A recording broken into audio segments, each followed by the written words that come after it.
And as always, we're going to be looking for accurate context, good risk management, and always exercising good patience.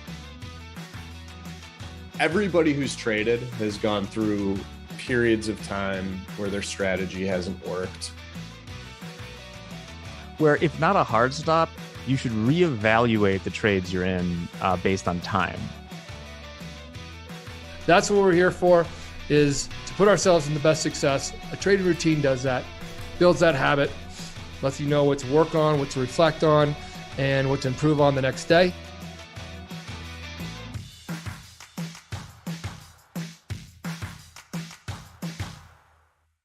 Good morning and welcome to the market forecast for Friday, June the 24th. I'm John Hoagland. Thanks for trusting me with your time. As always, our focus here is on accurate context, always thinking about risk management, and remaining patient. Happy Capital Preservation Friday, everyone. It also happens to be National Take Your Dog to Work Day. My dog's sleeping over here in doggy dreamland, and it is something that I like. I have my work buddy with me every day, pretty much. So, but what are we looking for in the markets today? Well, we've had James Bullard speaking already this morning. He's had a few things to say. 9 o'clock this morning, we are waiting for new home sales as well as Michigan consumer sentiment. The investors seem to just kind of be mulling, and and I think Chairman Powell did a good job of not freaking people out. I think that's their third mandate. You know, it's keeping prices stable, full employment, and don't freak people out. So he did a good job of that this week. U.S. stocks are set to finish the week positive, first positive week in the last 4 weeks. Crude prices are set to close lower for the third week in a row. OPEC Plus meets next week. The European Union leaders are continuing their summit, moving towards granting Ukraine and Moldova candidate status into the membership into the bloc. Chairman Bullard, Fed member Bullard, James Bullard, says it's too early to have a debate about recession probabilities. He says he thinks the U.S. is going to be fine. Rates will slow. Rate hikes will slow. The economy will trend to pace of growth. He also says some components of the GDP are behaving strangely, which that would make sense to me. I would think with the current situation, a lot of things are behaving strangely. As always, we take a quick look at the VIX, which is down 1% at 38.73. Dollar index slightly off from the close yesterday at 104.31. And the yield on the 10-year continues to creep higher as the 10-year price continues to creep higher. It's a little bit of cognitive dissonance, if you ask me. We're going to see that in the charts here shortly, but up again slightly at 3.12%. As always, I ask that you hit the lucky like button, share, comment, question, feedback, and heckling and love are all welcome here on the Market Forecast. And make sure you subscribe to our YouTube channel so you can get notifications when we do go live. It's Friday. My goal on Friday is, first of all, capital preservation. Don't want to lose what I've made this week. But I also like to be patient. Again, wait for the market to tell me when it's a good opportunity. But if I have a good morning, I tend to close up the platform and find something else to do. Of course, I have a lot of research to do after the close, so I'll be doing that, of course. But my goal is on Friday is, number one, try not to lose any money. If you do lose a little bit of money, then that's okay. If you've had a good week, you want to make sure you finish the week a plus player, absolutely. And if you can make a few shekels early in the day, it's a beautiful day here in Chicago. May take the dog for a walk, do a little weeding. God knows the weeds are way ahead of me in the backyard. So got a lot of things to do, and I can find ways to in a healthy way, step away, hopefully up a little bit of money today. And I hope all of that for you as well. As always, you got to say good morning to everybody. We've got Tacky on here. Tacky on, good morning. Shaw, good morning. Federico, Theo, Brian, Scott saw, and he conquered. Patrick, Michael, Lubos, Dimitar, good to see you. Bill Phillips, Grim Reaper Trader, Dead Letter Opener, happy Friday, speculators. Spencer, good morning. James Swan, good afternoon to you. Grim Reaper Trader. It is my pleasure. It is my goal to help in any way that I can. You know, there's nothing that can make sure you're going to be right on trades, and there's nothing to make sure that you're going to be wrong on trades. It's just all in the way we handle ourselves as far as risk management, patience, visibility, flexibility, all the things that make traders good traders. So I'm hoping that all of us every day have our knowledgeable trader in the forefront of our mind and look for good opportunities. But thank you very much, Grim Reaper. Rusty Golfer, my spirit animal. Terry King, William Hinson, James Swan, my self-opposed hiatus from trading should end soon, but I need the break. It's not a bad thing. You know, I'm going to be stepping away from the markets for a week, the week of the Independence Day holiday here in the U.S. We're going to have JD, the Dancing Bear, John Doherty, taking care of all of you guys, and I know he does and is going to do a fantastic job of it, and I will look forward to a little bit of a break from the markets. And be happy and eager when I come back to be with you all again and to be back into the markets. It's good to step away. It's always good to come back. You know, these markets have always been tough.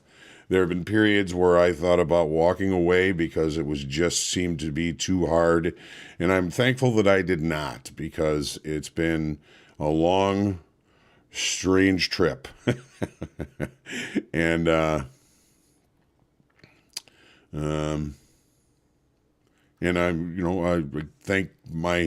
thank God every day that I have the opportunity to do what I do and to spend the time with you. So a hiatus is never a bad thing. Denise, good morning. Joe, Glitter Sandwich, Charles March, Dead Letter Opener, James, but then I got high, Bullard. Sarah Hall, good morning. Prayers and love to you as well. Stephen, JST Wave, Brody, Mike, it's Friday. Hopefully the fourth hike isn't 100 basis points. That would be historic, yes. I don't think that they're thinking about that, at least not yet. We're going to have to wait till deep into July to find out.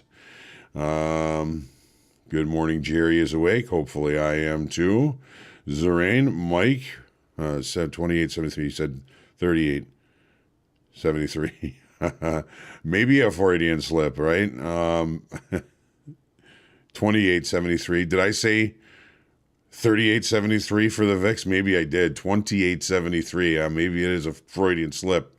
We may see that in the coming days or weeks, right?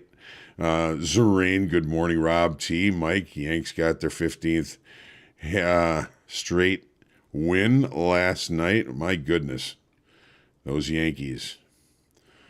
You got to tell you, as a Chicago White Sox and a Chicago Cubs fan, I'm not a fan of the Yankees. Never have been. But you got to respect them. They're always a good ball club. Columbus, Kenny, good morning. Faced some problems to start my combine. Well, got to work our way through those. Rational Investor Brian, it's always good to see you. Hope things are going well for you. Trading research happened to me yesterday. I almost threw in the towel. I blew it inexplicably, mainly because of personal life stuff, self-sabotage maybe.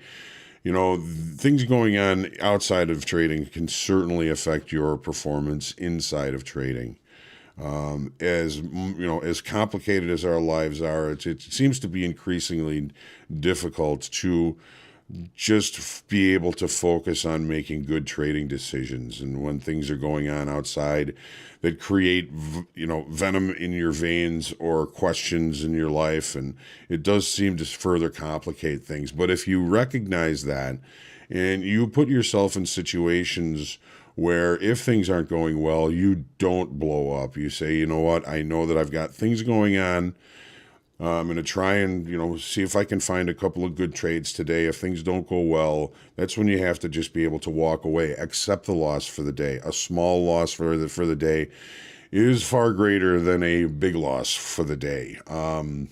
when you think about it, you lose $500, you got to make 1,000 to get, to make up for that.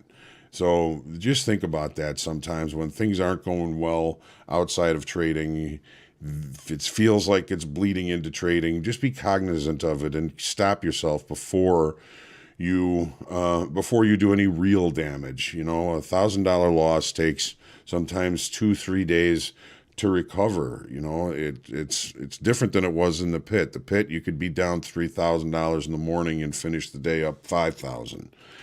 It's not that same way anymore right now. So, and I of course hope and pray that whatever's going on outside and inside of trading, you're able to work things out and things work out for the benefit and for the best possible outcome for you. Trading research, of course. Okay.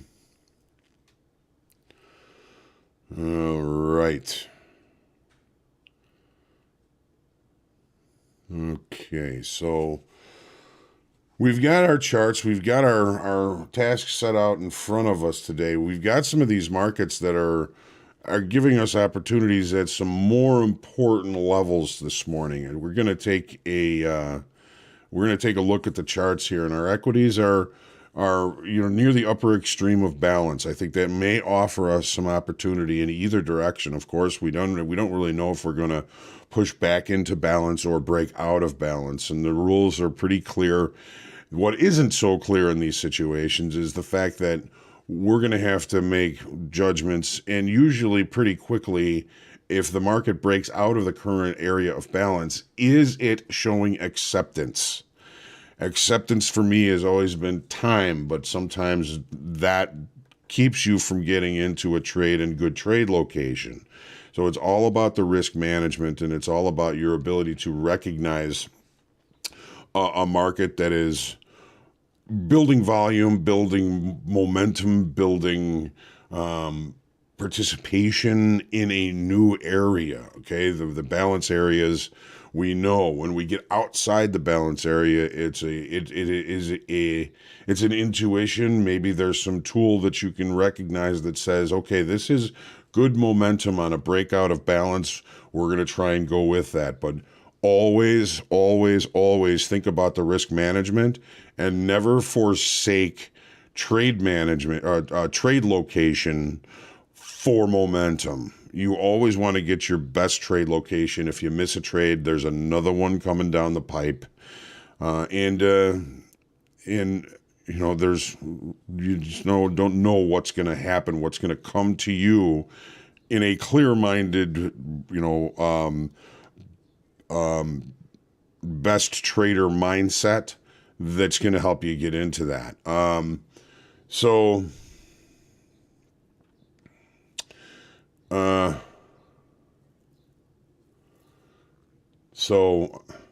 we're going to take a look at these charts. And good morning, Rick. Good to see you. My brother's here. I love you. Lubos. Yes, formed a pretty solid bracket of value areas. Yes. What price action would you like to see or to prove or disprove continuing upward movement from overnight? All right, let's jump into the charts and we'll start on that, okay? Rational investor. Location, location, location. That's exactly it. All right. Okay, so let's take a look and start on the daily in the S&Ps. All right. So I think our first up week in a while, I think I said it was about 4 weeks that we have. It's the first up week in the last 4, so we've had 3 down weeks in a row.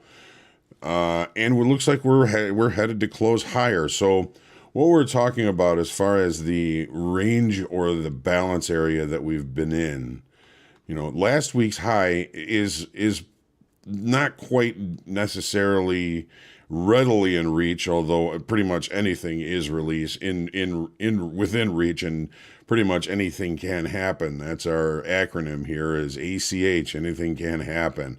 I can almost guarantee it's going to happen if I say it's not going to. The market loves to make a liar out of us, and it happens quite often. So the area of balance that I'm looking at is last week's low and this 20% pullback level here. We pulled back to it last week. We came back to it the next day. It's been an area of contention for us. So I'm going to be looking for opportunities if we break out above that, at the very least, to see the market trade up to the high of last week's high. So what are we looking at? We've been kind of maintaining volume. It hasn't been great in futures, but we've been putting up over 5 billion in New York. So I'm going with the idea that volume is actually pretty good on this move up. We added 14,000 estimated open interest yesterday. That's healthy for an upside auction. We want to see higher volume and higher open interest in a directional move, to expect that move to continue. And already this morning we see that move continuing to move to the upside already. I still believe largely we're in short time frame control until we're not. I think that short time frame control is going to be up near our balance high here.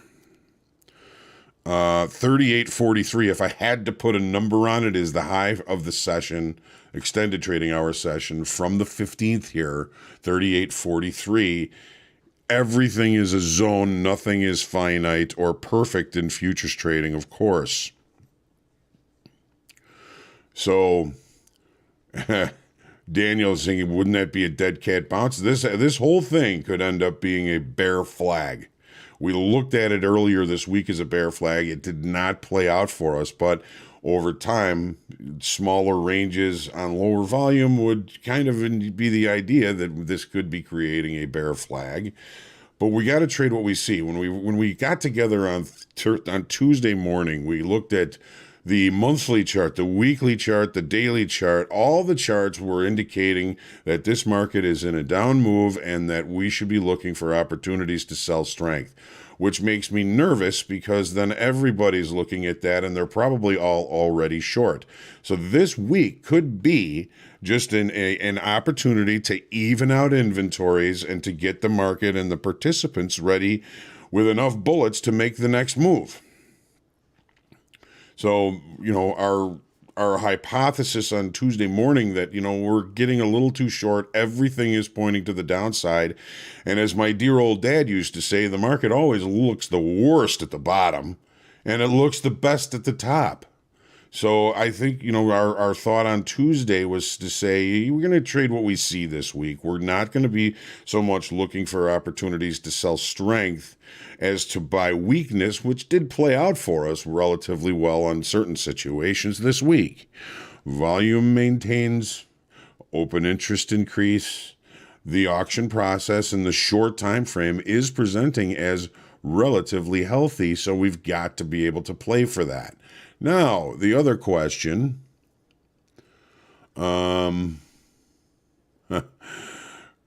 Reaper, how many traders have high blood pressure? Well, I can tell you this one does. Unfortunately, it's something I've been dealing with for the last, since I was in my mid-20s, really. And I think it's probably more of a genetic thing than anything else, because I've learned to kind of not let things bother me so much. Not saying that I don't get bothered by things, but I tend to try and be pretty chill, and I don't know if that helps or not, but it's something I've been wrestling with. But you're right, a lot of traders, I've known a lot of traders that had high blood pressure. I've known a lot of traders that have had heart attacks and all kinds of things, but that's part of life anywhere and anything we do to a large part. So here's the 30-minute. So yesterday, we ended up almost kind of putting in a late spike. Here's the TPO chart. Okay, we know that settlement is 37.99.75. So 99.75 right here. We did to some degree close in the late spikes. I'm calling this a late spike. Going back to the 30-minute chart, when we open above a late spike, that is the strongest acceptance of higher pricing. So we've got overnight inventory to the long side. We're going to be opening with a gap, and we have the late spike possibility. I'm not sure what I think of that late spike because we didn't close right at the high. We had an opportunity to accept that high, which looks like it was rejected, and then continued rejection through the end of the extended trading hours session. So I think my focus is more on the fact that we've opened with a gap, and if we can't close the gap relatively early is a subjective term, of course, then I'm going to be looking for opportunities to continue to buy weakness. When we looked at this and said, okay, maybe we're too short, maybe we should start trying to buy weakness, we've put in higher lows and we've put in higher highs all week. This could be the blow off to the upside to where we finally even out the inventory. We've got last week's high up here. We've got that 20% pullback off the all-time highs, which seems to be providing some resistance. I don't think that this is in the right spot. I think this is down here and ish. We're going to put it up there. So we've got a gap. We've got overnight longs. What are our direct competitors, the short time frame pea shooters who push price higher all night? What are they looking for? They're looking for a help from longer time frame, regular trading hours traders to come in and continue to buy this market. If that does not happen, we can have the opportunity to look for better trade locations for longs if we get our overnight inventory to capitulate. If they reconcile back to close the gap, maybe back to settlement, that creates another opportunity for us in finding support here and continuing to the upside, or a reacceptance inside value for the value area special situation play upon acceptance, another subjective term, of yesterday's area of value. The probability states that the market price could advertise all the way back to the low of value from yesterday. So anything we get done up here near these highs is, I think there's some bigger fish there. I think there may be some bigger fish up here. There may be some bigger fish here.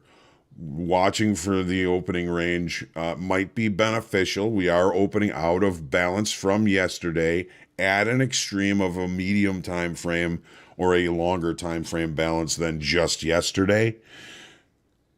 It's the part that's so frustrating for me is that I would love to be able to say, we've got a late spike here. We've got everything heading higher. I'm just going to be buying it and seeing what happens. I can't do that. It's because of the acceptance of time, because people are crazy. I think markets are rational. It's the people that trade them that are irrational. So the more we know about ourselves and about our competitors, the better off we're going to be. We're in a cool spot here. There's opportunity here. There's opportunity every day. I just think this is one of the better opportunities that we've possibly seen this week. So watch for acceptance outside and above the late spike. If that is the case, then we may be seeing buyers coming in and ready to push this market higher above that area of balance we've been in all week.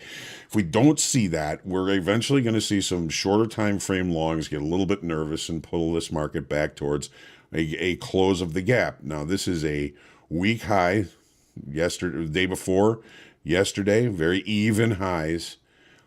And it makes sense that the market has broken out above them. So it's all subjective. It's all in taking what you see, finding good areas to limit risk, and taking the trades.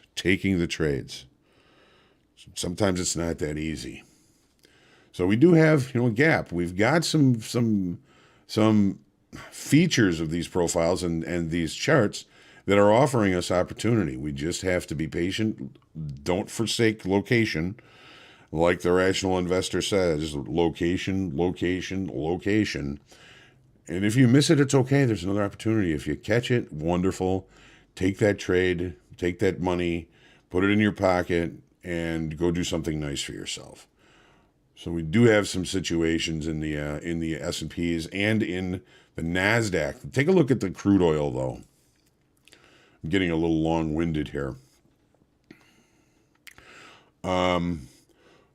Our weekly kickoff level for the last 3 sessions has been magnetic. If you've been using it as a pivot, which I do kind of talk about and say, you got to be careful doing that, because sometimes there's a long period of decision in and around these longer time frame inflection levels. We closed below it. We're back above it. Yesterday we went above and below it a few times. Since we closed here on Wednesday, it's just been a kind of a magnet fest. It's been above, below. We added 14,000 in open interest yesterday on an inside extended trading hour range. I don't know what that's all about. 5,100. I'm sorry, 5,100 we added yesterday, not 14,000. I was looking at the wrong thing here. So the weekly kickoff low has become magnetic, and the market has been very comfortable there. The volume yesterday, not all that impressive. That open interest increase is notable, but not directional. We've got an inside extended trading hour range today. We had one yesterday. This is our second inside day.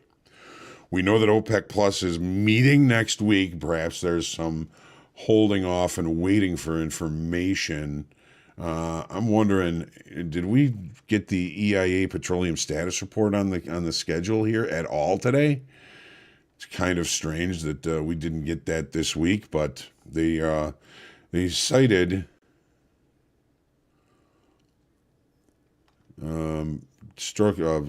what did they say yesterday? System issues, whatever that means. Okay, take a look at the 30. Inside. Right in the middle of that range is weekly kickoff. This is what we talk about when sometimes these levels become magnetic. We were lower, we were higher, we were lower, we went back to it, we were lower, we went higher, went lower, we went back to it, through it. It's a nightmare if you're trying to go long above and short below when the market is this magnetic to a specific level.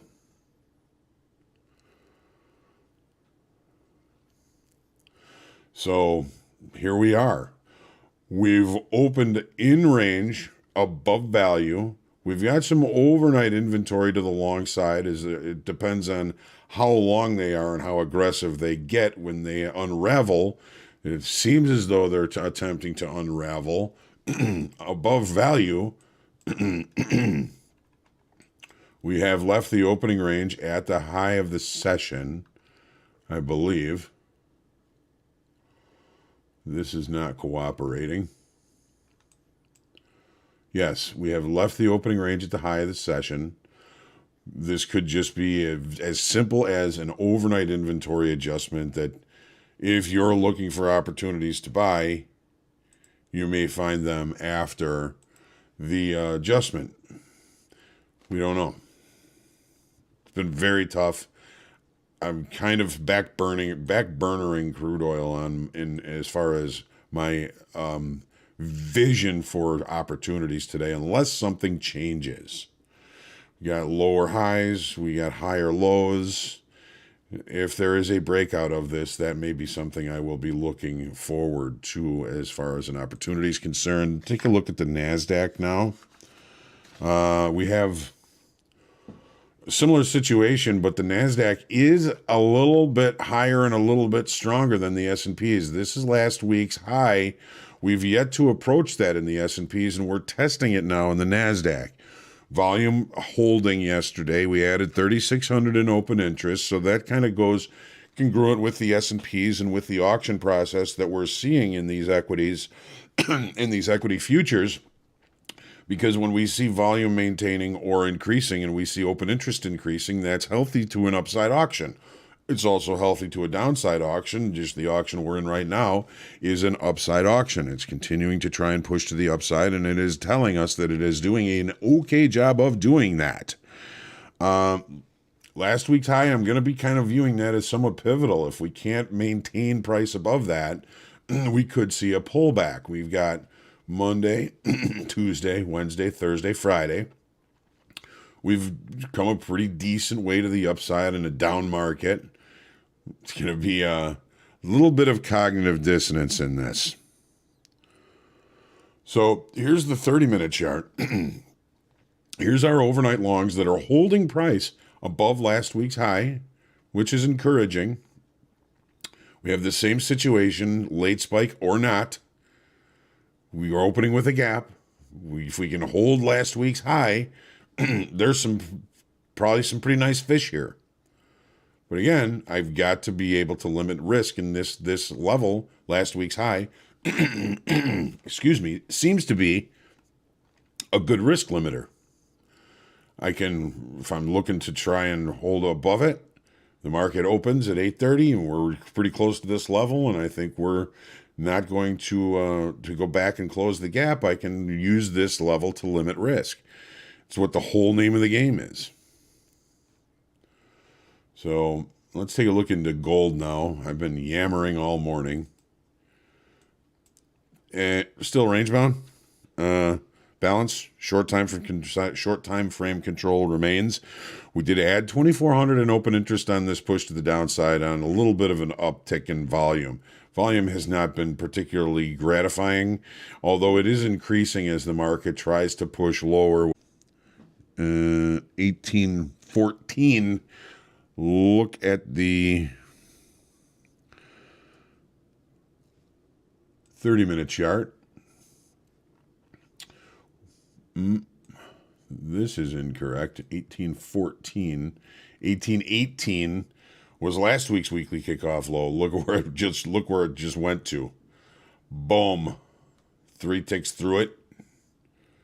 And a nice bounce off of that. So this area, like we say, there's nothing finite. Every level is a zone. There's no absolutes, although it does please me when there's a level that I am looking at that just stops and turns around. So maybe we should have left this at 1818, but I felt as though the 14 was a more viable number for the weekly kickoff low this week. So we've opened with a gap, we've closed the gap, we've looked lower. Overnight inventory was to the short side-ish, mixed-ish, really. There wasn't really any important levels here. So we've closed the gap. Is this going to be resistance? Or are we going to be looking for opportunities for support down here near weekly kickoff level? Boy, I don't know what the heck came out or what happened, but that's a pretty good knee-jerk reaction down to that level. You would have had to have been set up to catch that one. Alrighty. Euro, largely kind of similar to gold. I mean, we're still in balance. We're still in short time frame control. We had a pretty decent amount of volume yesterday, but apparently the preliminary open interest is that we lost 5,000 in open interest. There's no direction in any of the open interest when we are in this area. Sometimes you can get an indication that the energy is building because we're adding open interest, but it's very difficult to recognize which side is creating the open interest. Is it the longs? Is it the shorts? Is it the longer time frame? Is it the shorter time frame? When we're in this, it's very difficult to see that. So, volume has been trending higher for the last few sessions. Open interest has been waffling for the last few sessions. So again, I think we're really stuck in short time frame control. Again, no overnight inventory. The market opened in range and in value. There was a opportunity I was going to look at in one of these markets. Maybe we'll go back and look at that. But what are we doing? Are we in a big hurry to get into anything here? I am not. If I'm going to be looking at anything initially, I'm probably going to be looking at our overnight low and our overnight high. because we're in range, we're in value, maybe value low from yesterday, and that's one of the dangers of being in short time frame control is the short time frame controlled markets adhere to and respect short time frame levels. The problem is there's usually so many of them that we get chopped up before we find the real support or resistance level. So be cool, stay chill here.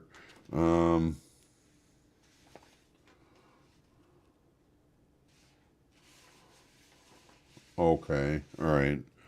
So let's take a look at the 10-year, which continues to kind of leak higher as rates are a little bit higher this morning. So we've come off our high, but we do have an inside day. Volume has been building, of course, and we see another open interest increase here of 23,000 contracts. Not a big number for this contract, but it seems as though the open interest is starting to gang up on us. Upside auction appears healthy, and we see that the rates were actually a little bit higher this morning. So there's a lot of cognitive dissonance in this market, if you ask me. I think it's a very difficult market to read at this time. Of course, we know that there's a lot of activity going on with the Fed, so that's, of course, going to kind of blur things a little bit. But for now, the upside auction does appear healthy. We got an inside day. Here's the 30-minute. Okay, here's the 6:30 bar, 7:30 bar. We're opening in range, no gap. We do have a gap to fill down from Wednesday to Thursday if the market heads that way, but I'm kind of hands off on this market too. I just don't see it, if that's okay. I'd love to have more to tell you about it. We did open with a gap perhaps, but if we did, we've closed it. We're back in range from yesterday. Better trade locations are likely to come as the day goes on, and I have something to show you in crude oil that kind of supports that theory that opening in range and in value offers better trade locations as the day goes on. Here's the natural gas though. We had 3 days. We were looking at a fourth day in range and in value. We saw some sellers come in. Those sellers were long liquidation. We lost 11,000 preliminary estimated open interest yesterday. Big volume, loss of open interest, not a healthy look for the downside auction. So what we're looking at is possible resistance at weekly kickoff low. We're looking for continuation. There's a couple of weekly kickoff levels that I've left down here because they're still valid. 30-minute chart. What did we do? We opened in range and in value. Patience. Better trade locations are likely to come as the day goes on. Overnight inventory, nothing. So not even any short time frame competitors of ours, direct competitors, for us to pick their pockets, for us to look for an adjustment of their positions. We go back just for a second and look at the crude oil again. So yesterday we opened in range and in value. The opening price is just approximately right here. So it was the first 30 minutes, the second 30 minutes, we ended up near a level from the previous day, value high, and we put in the best trade location. So yesterday, the best trade location came after the first 30 minutes of trade. I call it the best trade location because it provides the biggest linear move in price to our low. Okay. Why did it stop there? We're looking at short time frame levels inside. It just ran out of gas. But if we were able to recognize this as an area of resistance after the open, We got to chill. We got to look for better trade locations. The best trade location came in the second 30 minutes, and the market ran to the other side for the better part of the session. So that's why when we do open in range and in value, I do suggest trying to remain patient, because the best trade location quite often comes as the day goes on.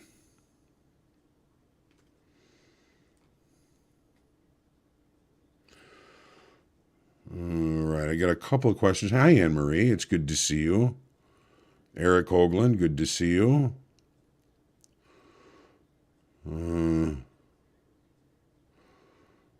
Brody takes his dog to work every day. He's spoiled rotten. Well, that's what our job is to spoil our dogs. I hope you enjoy the yammering. We got what do we got? We got about 5 minutes before the S&P's open. We did look at the Nasdaq GZ. Hopefully you were here and you caught it. I do have to move on pretty quickly here. What time frame do you enter the position, and what of the session time do you play? Adam, I'm a regular trading hour session only kind of guy. Rarely do I get in the market before the regular trading hour open, and rarely am I in after the regular trading hour close. It's probably, I could probably count on one hand how many positions I held after the close into the next session last year.